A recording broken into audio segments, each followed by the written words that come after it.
Alors, nous sommes un centre support où des professionnels en fait, de la santé forment d'autres acteurs qui accompagnent des personnes en situation de handicap invisible, dont les troubles psychiques, vers des pratiques de soins orientées rétablissement et donc en réhabilitation psychosociale, c'est-à-dire l'articulation entre le sanitaire, le médico-social et social, puisqu'en fait, on va porter le projet de vie de la personne. On ne va pas se centrer sur ses difficultés ou sur ses symptômes, mais bien au contraire sur ses capacités et son envie en fait, et on va redonner de l'espoir à travers son projet de vie en motivant et en travaillant l'autodétermination de la personne. Les personnes qu'on rencontre et qui nous contactent à travers le centre support ont effectivement dans leur projet de vie une grande motivation à réintégrer un poste ou du moins à maintenir leur emploi. C'est vraiment quelque chose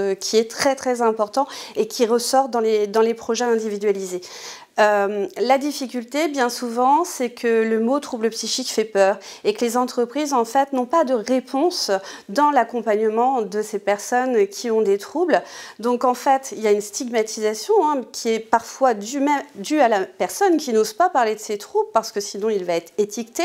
Mais il y a aussi l'enjeu des ressources humaines qui ne sont pas forcément outillées par rapport à ça. Donc, l'idée du centre support, c'est de construire ensemble entre la personne concernée par les troubles, mais aussi les entreprises et les employeurs, de construire des outils et une faisabilité pour maintenir l'emploi ou en tout cas pour être intégré en fait dans l'entreprise.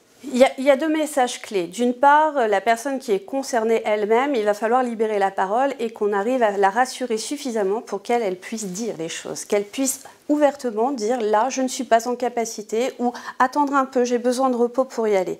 Et il y a aussi la deuxième action qui est bien sûr les collègues de travail qui doivent, eux, prendre en considération effectivement les symptômes de la personne, mais qui doivent ne pas stigmatiser, c'est-à-dire elle est en arrêt de travail, eh ben, oui, mais c'est parce qu'elle a des troubles. Pas du tout. Elle est peut-être en arrêt de travail parce qu'elle a effectivement une grippe et qu'elle a 42 fièvres, tout simplement, comme tout à chacun.